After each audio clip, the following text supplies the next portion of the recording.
once again a warm welcome to Flight Sim and other stuff and the news programme. It's the 4th of April, he says, looking down at his watch. An interesting week, it being April's Fool's Day, and you've got to filter out the dross from the real. And what else can I say about the programme? Well, we've got some news about Navigraph. We got a new website I found, guy I'd never heard of, that's doing stuff for X-Plane and Microsoft Flight Simulator. Although it is a subscription site, it does seem to be good value. What else have I got? Some free software free scenery software, that is, for Microsoft. And a couple of other items. Just a short news program. One thing about the news programs, I thought I'd concentrate on either freeware stuff or the smaller developers. You know, the big guys, Orbex and people like that, have made loads of announcements over the last couple of weeks. They've got a big enough publicity engine, and everyone covers their stuff. So as I said on previous videos, I'm trying to concentrate on the stuff that other people don't usually cover and support the small independents. So anyway, without any further, let's get into the news for the 4th of April.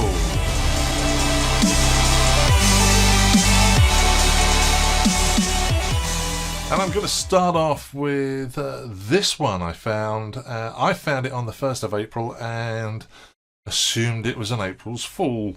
But it isn't. It's, having dug around, it's real. Navigraph have acquired SimBrief. Now, SimBrief I use all the time. If you've never used it before, give it a go. It's great for flight planning. If you're flying airlines with a virtual airline or something like this, this will do the flight planning for you, the fuel planning and everything. Anyway, the news is, and it's free, the news is, though, it's been acquired by Navigraph. And first time I heard this, I was a little bit concerned because Navigraph is a subscription service if you want to use charts and things like that. It is good value for money, but I didn't want to have to fork out even more money just for using SimBrief. And the news is it's free. It's free now, it's free tomorrow, and it's going to remain a free service forever. So good news for that. And they are suggesting that they're going to do tighter integration with the Navigraph products and make it tightly knit into SimBrief. So, probably good news. I've got no idea how SimBrief were doing it for free anyway. So, good news.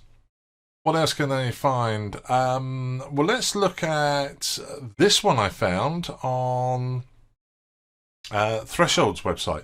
They do a section on No Money Mondays, and I found this one. It's Corsica. It's Ortho for XP, scenery for X-Plane, photoreal scenery, and what the guy's done is taken out all the clouds. Now I've got a whole bunch of Ortho scenery in X-Plane using Ortho for XP. Fairly easy program. It's got a lot easier with the recent versions. Masses of disk space required. I got the whole of New Zealand. The only problem is sometimes when you're flying around, you'll see images of clouds. So the clouds are still there on the scenery, and from a height, it doesn't look too bad. But as you're coming into land, it's a little bit off-putting.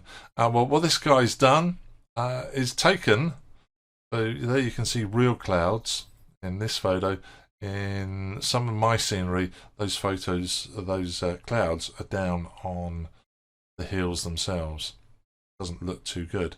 But this guy's hand removed all the clouds over Corsica. So if you want to look around Corsica and have a fly around, that's the one to look out for. And go over to the Threshold site or go to French developer, a Sky Story. So pop over to his website. I will, if I remember this time, put the links in the show notes below. So what else did I find this week? I found, here's one. It's on the X-Plane org store. Again, links in the show notes below. Charts Finder 2.4, recently been updated. This looks like a really useful product. Personally, I don't have any use for it because I subscribe to Navigraph and use Navigraph charts. But if you don't want to fork out the £7 a month or whatever it is for that, here's a little application that's promising to access all the charts you ever need from anywhere in the world. Most of these are taken from virtual airlines and other open source sources, so they may not have the latest up-to-date AirAC. But if you want some charts and you don't want to subscribe, check this one out. Charts Finder 2.24. As I said, just updated. What else did I find this week? I found Add VFR Object. Actually, I found this one a couple of weeks ago, and you may have seen my Spitfire video where I'm flying along a set of canals. I'm still working on the how to modify the scenery on that. I was inspired to do it by downloading this application and using this.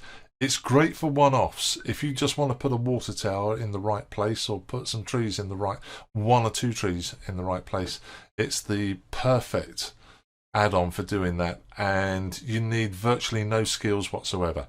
It's a drag and drop, plug and play if you like. So check that one out if you want to start adding scenery objects into Microsoft Flight Simulator.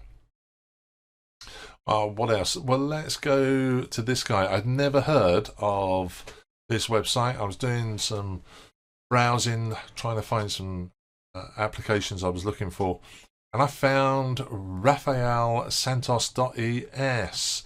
And the one that caught my eye for Microsoft Flight Simulator was his Oculus VR panel. And I used something very similar to this in X-Plane, and it allows you to adjust the well, you can see what it does, the super sampling, the ASW mode, etc, etc. And this is a pop-up panel inside Flight Simulator, Microsoft Flight Simulator, their version of it, and I want to give this a try. So allows you to do that. And he's got a whole bunch of other ones on here, and it's worth checking out his website. Again, links below. You do have to subscribe if you want to download, but he does a simple monthly subscription, and you can download anything on the website, unlimited for 1 month, and that's about €5. Or you can take out a lifetime membership for €20, which seems pretty cheap to me, and pretty good value for someone that's really working on this. And he's, as I said, doing both Flight Simulator and X-Plane. For example, in X-Plane, I noticed this one doing some work a little bit earlier on, these Avitab plugins.